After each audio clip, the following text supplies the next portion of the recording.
Te doy la más cordial bienvenida a la quinta parte de la serie Teorías de conspiración y leyendas urbanas de México.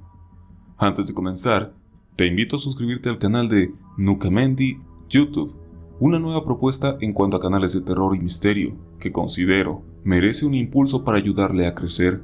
Date una vuelta por sus videos, te aseguro que te serán muy interesantes.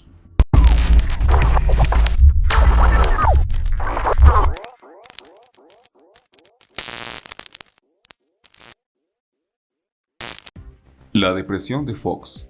Esta teoría, aunque poco conocida en la actualidad, fue una idea que alcanzó cierto grado de repercusión en su momento. Esta plantea que el expresidente Vicente Fox padece una depresión a un nivel tan incapacitante que hizo que, durante su mandato de 2000 a 2006, él pasara a segundo plano y secretamente el rumbo del país quedara en manos de su esposa, Marta Sagún, y un selecto grupo de colaboradores del gabinete. El inicio de este rumor se localiza en el libro La Jefa, Vida Pública y Privada de Marta Sagún de Fox, escrito por la periodista argentina Olga Werner, en el cual se describe que Fox padecería ciclotimia, un trastorno afectivo caracterizado por cambios muy pronunciados del estado de ánimo, que van desde el más portentoso éxtasis hasta la más profunda depresión, y que según esto, sería la explicación tras el actuar del entonces presidente, en un sexenio donde se le remarcó el poco temple y la pobre firmeza en sus decisiones, y en cierto punto, su esposa llegó a ocupar un papel más protagonista, aunque totalmente lejos de cuestiones políticas relevantes, y más como una especie de intento de artista. Hay que decir que el libro La Jefa fue criticado por ser más una colección de chismes rosas sin ningún fundamento o relevancia, e incluso influenciado por los adversarios políticos, en lugar de ser algo realmente documentado y verídico, aunque lo descrito en él realmente parece explicar las deficiencias de uno de los mandatarios más irrelevantes del México moderno. La sirvienta de Salinas. Aunque durante mucho tiempo se consideró solo una leyenda urbana que remarcaba la vileza del expresidente Carlos Salinas de Gortari, en los últimos tiempos, varios medios periodísticos se han dado el tiempo de estructurar y tratar de documentar lo más posible este rumor, en el cual se habla de que el exmandatario, en compañía de sus hermanos, acabaron con la vida de una empleada doméstica de origen indígena llamada Manuela. Todo esto en 1951, cuando los hermanos Salinas eran apenas unos niños.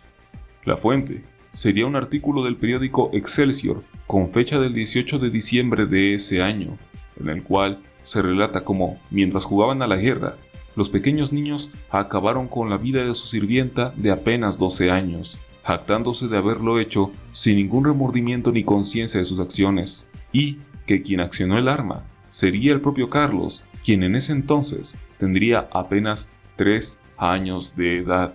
La historia se ha reavivado gracias a una recreación presentada en la serie Narcos México de Netflix, y aparentemente tiene una fuente sumamente fiable. Aún así, algunos rasgos de la misma resultan un tanto difíciles de creer, sobre todo por la edad del expresidente y la exacerbada malicia con la que se le describe en el artículo, pareciendo más una verdad contada a medias y exagerada con fines políticos, siendo bastante inverosímil. En una búsqueda más a fondo, parece que la historia realmente fue inventada en el libro Un asesino en la presidencia, escrito por Joaquín Hernández Galicia, quien fuera líder del sindicato de Pemex y enemigo político de Salinas. La historia realmente sería de otro niño vecino de los Salinas, también llamado Carlos, lo cual también parece demasiado coincidente. El hermano de AMLO. Muy similar al anterior, es aquel otro rumor que involucra al actual presidente de México, en una historia supuestamente ocurrida el 14 de mayo de 1962, y en la que el mandatario de tan solo 9 años de edad en ese entonces dispararía deliberadamente a uno de sus hermanos de nombre José Ramón, luego de una disputa infantil, y tan solo un año después volvería a matar a alguien, esta vez a un amigo de nombre José Ángel, luego de una riña en un partido de béisbol, en la que López Obrador lanzaría una piedra contra la cabeza de su amigo, provocándole una conmoción cerebral que luego de unos días acabaría con él. Aludiendo a un carácter explosivo e irracional de Andrés Manuel, Se dice que el caso de José Ángel es respaldado por Carlos Manuel Rovirosa Ramírez, quien sería favorecido con un cargo de diputado cuando Obrador era líder estatal del PRI en Tabasco. Al igual que en los casos anteriores, otorgando el beneficio de la duda, hay que decir que la historia de cómo López Obrador acaba con su hermano difiere mucho dependiendo de la fuente, y en algunos casos confundiendo hechos de la historia de José Ramón con la de José Ángel, y haciendo difícil considerar la veracidad, además de que se citan edades distintas del hecho, pues mientras en la versión consultada para este video se refiere a que apenas tenía 9 o 10 años, en otra se habla de que ya cursaba la preparatoria, a la vez que en algunos textos se habla de que el incidente hizo a Andrés mucho más reflexivo, mientras que en otros se habla de que su actitud permaneció igual de irracional. Camisas doradas. La Acción Revolucionaria Mexicanista, mejor conocida como Camisas Doradas, fue un grupo existente de 1933 a 1945, el cual predicaba el antisemitismo y el rechazo de las razas consideradas exóticas, y buscaba exaltar de modo extremista la identidad mexicana, sobre todo prehispánica, siendo prácticamente una adaptación de otros movimientos ultranacionalistas que aparecieron a inicios del siglo XX en distintas partes del mundo. Los Camisas Doradas llegaron a hacer actos, a veces violentos, en contra de establecimientos manejados por judíos, asiáticos o cualquier cosa que consideraran manchar a la pureza mexicana. Su origen deviene de un rechazo al enorme flujo de extranjeros que llegaron al país luego de la crisis económica de 1929, quienes, a pesar de fundar negocios o empresas que ayudaban a solventar la economía del país, se les veía como entes abusivos de la soberanía nacional. A diferencia de otros movimientos similares de otras partes del mundo, los Camisas Doradas nunca lograron relevancia política y al finalizar la Segunda Guerra Mundial desaparecieron sin más. Televisa es dueña de Sex-Mex. Esta es muy sencilla de explicar. En los últimos años, la productora de entretenimiento para adultos, Sex-Mex, se ha vuelto bastante popular y ha logrado posicionarse como la número 1 de su ramo. Aunque seguramente esta idea fue hecha como mero chiste o broma morbosa, la posibilidad de que Televisa sea propietaria en cierto nivel o al menos inversionista en esta empresa es bastante probable. La realidad es que el poder de Grupo Televisa va más allá de su negocio en la televisión, teniendo influencia directa o indirectamente en casi todas las empresas de entretenimiento existentes en México. Casinos, boletería de eventos y servicios de internet son solo algunos ejemplos de todos los sitios en los que esta empresa incursiona y recibe dinero de manera mucho mayor a su negocio principal. Incluso, hace un par de años, se manejó la idea de que el canal con más suscriptores de México era propiedad de Televisa, algo que nunca se confirmó. De modo que la idea de su incursión en el entretenimiento para adultos no es tan alocada. Base alienígena en Tamaulipas. Una leyenda urbana sumamente añeja es aquella la cual señala que en el estado de Tamaulipas existe una base alienígena y que de hecho hay una especie de coexistencia y protección por parte de los seres espaciales con los lugareños. Siendo una cuestión bastante curiosa, se dice que en la década de los 50, una nave extraterrestre se estableció a 800 metros de profundidad en la playa Miramar, ubicada en Ciudad Madero, y según los habitantes, es sumamente común ver luces extrañas que se esconden justo en el sitio descrito, y a su vez, la existencia de estos residentes intergalácticos ha ayudado a evitar que los huracanes o cualquier desastre natural se manifieste en la zona.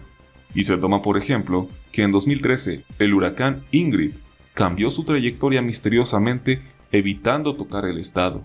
Más divertido aún es que de hecho en octubre se celebra el Día del Marciano como una forma de agradecer por la protección brindada.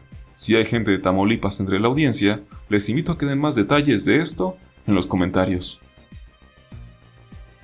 Cíbola.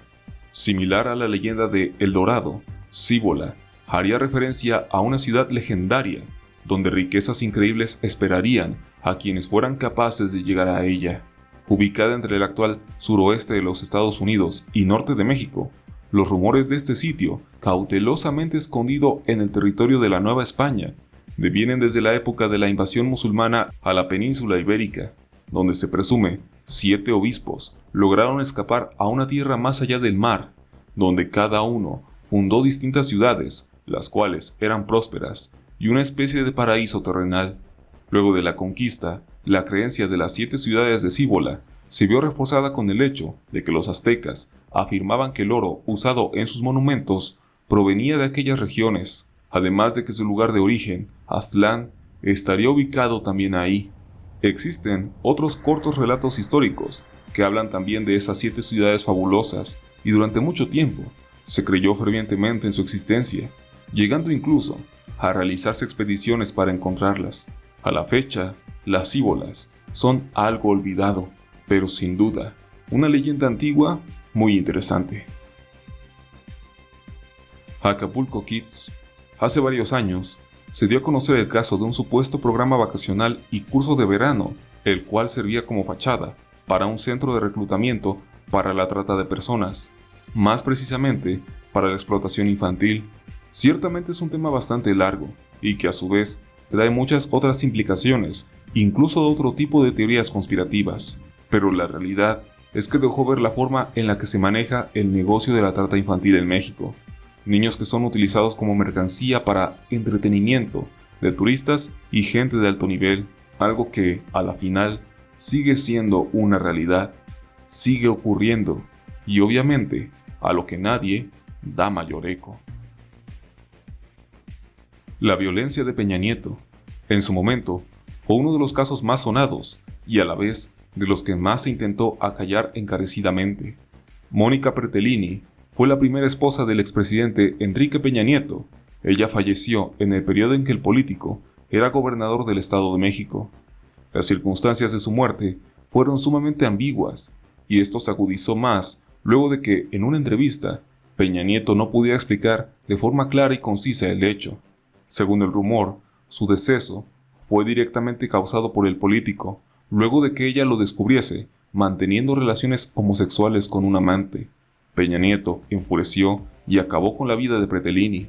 Esto se vio reforzado por un reportaje transmitido por Televisa, en el cual un sujeto que alegaba haber sido amante del entonces gobernador contaba todos los agravios que sufrió.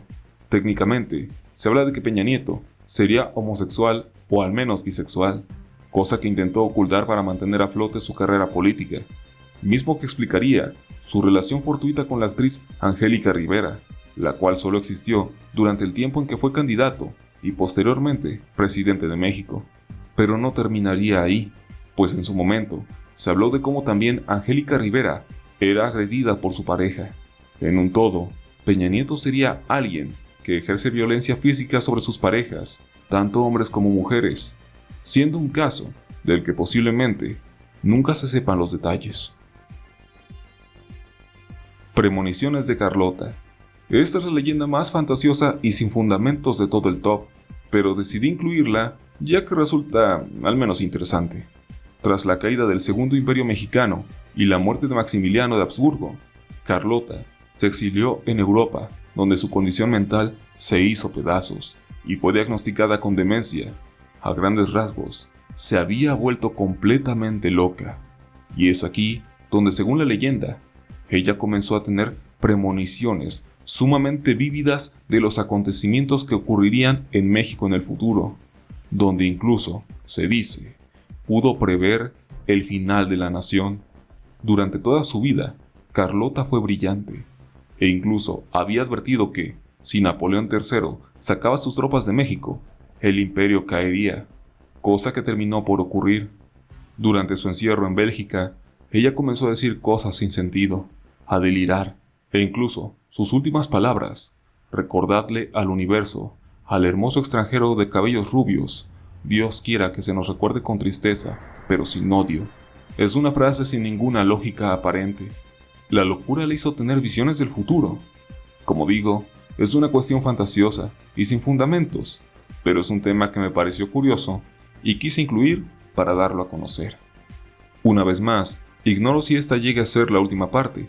En todo caso, deseo leer sus opiniones en los comentarios. Espero que el video les haya gustado.